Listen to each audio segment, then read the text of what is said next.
j'ai enchaîné de belles maisons, des 3 étoiles, des 2, des 1, des palaces. Je me retourne pour m'énerver un peu et c'était la fille de Julia Roberts. Avec un autre compagnon, je suis arrivé à Paris, Thierry Marx. Le devoir de transmission, pour ma part, c'est hyper important.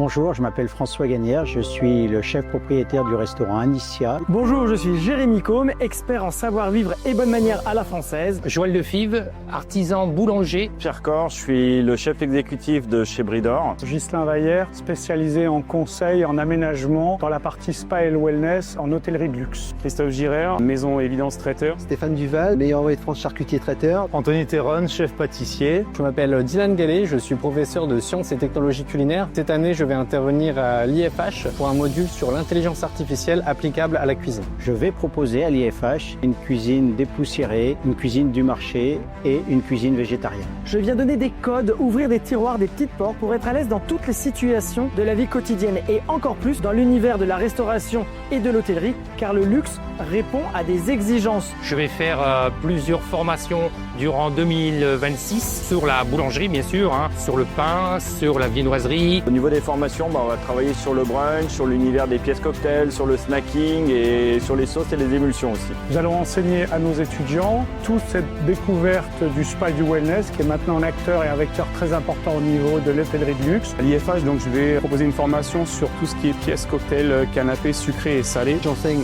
la charcuterie, les pièces cocktails et tout ce qui est la cuisine traiteur également. Et le but de cette formation est de pouvoir leur transmettre mon expérience, la passion, surtout l'envie de pouvoir partager le côté sucré. Cette année, je vais intervenir à l'IFH pour un module sur l'intelligence artificielle applicable à la cuisine. Je suis le chef propriétaire du restaurant Anicia dans le 6e arrondissement de Paris. Nous proposons une cuisine bistronomique à base de produits de terroir et de saison surtout. Aujourd'hui, avec un autre compagnon, je suis arrivé à Paris, Thierry Marx. Je me suis établi depuis 5 ans ma propre boulangerie qui s'appelle Baptiste. Ça fait 40 ans donc que je suis dans ce métier passionnant. J'ai commencé ma carrière par une école hôtelière classique. Pendant une quinzaine d'années, j'ai enchaîné de belles maisons, des 3 étoiles, des 2, des 1, des palaces. Je suis avocat de formation, après j'ai fait une école de commerce HEC, j'ai été le secrétaire particulier de Bernadette Chirac. Je suis à la base professeur de cuisine, j'ai enseigné pendant 20 ans dans les écoles hôtelières. J'ai créé ma propre société aujourd'hui où je ne fais que du sur-mesure. J'ai fait que de la haute gastronomie, donc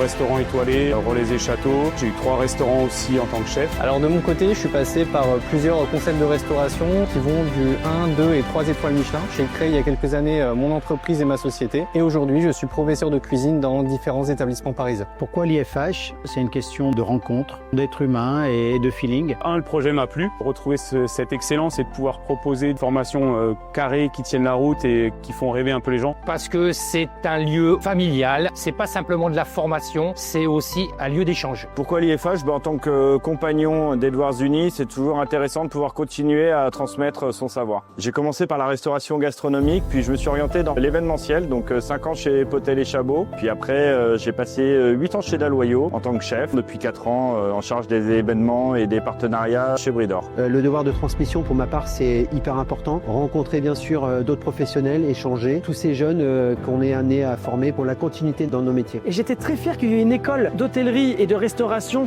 Made in France. Je prône le Made in France. Une école très créative, un profil très intéressant. Effectivement, le groupe Bibispa voulait s'associer avec eux. Je ne regrette pas mon choix parce que les étudiants de ces premières promotions sont motivés, sympathiques, exigeants avec eux-mêmes et avec nous. Les moments qui me touchent le plus, ce sont quand on a des gens qui viennent, qui reviennent, la larme aux yeux, en nous faisant voir des photos de ce qu'ils avaient mangé il y a telle époque chez nous. On se dit « Ah oui, je me souvenais même plus que j'avais fait ça. » Et c'est tellement génial.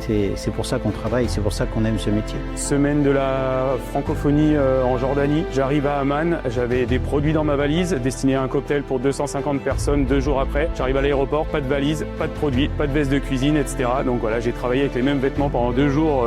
La veste est arrivée avec mes tenues, mes couteaux, 3-4 heures avant le cocktail. Donc voilà, c'était pas mal de stress au départ pour au final avoir une très belle prestation. La plus belle expérience, la chancellerie, et rencontrer le général Lecomte, le temple de Napoléon, c'était exceptionnel. Mon meilleur souvenir, un repas d'exception au château de Versailles, 600 couverts pour l'entrée du repas des Français au patrimoine de l'UNESCO. Il y avait 60 chefs d'œufs et 3 macarons Michelin dans la cuisine et c'était juste exceptionnel. Pour l'anecdote, je suis à l'issue avec le chef Thierry Marx doublement étoilé des Bren Maki on a imaginé de faire un croque-monsieur roulé et ça a été le lancement des Max Bakery sur Paris. J'étais à New York il n'y a pas très longtemps et je sentais qu'à côté de moi il y avait une petite fille avec une glace. Et dans ma tête je me dis, je suis persuadé que sa glace va terminer sur mon Bermuda. Je n'avais pas terminé ma phrase que je sens la glace couler le long de mes mollets. Je me retourne pour m'énerver un peu et c'était la fille de Julia Roberts. Et là je lui ai dit, je sais que vous parlez français, j'ai toujours rêvé vous rencontrer. Et elle m'a offert un café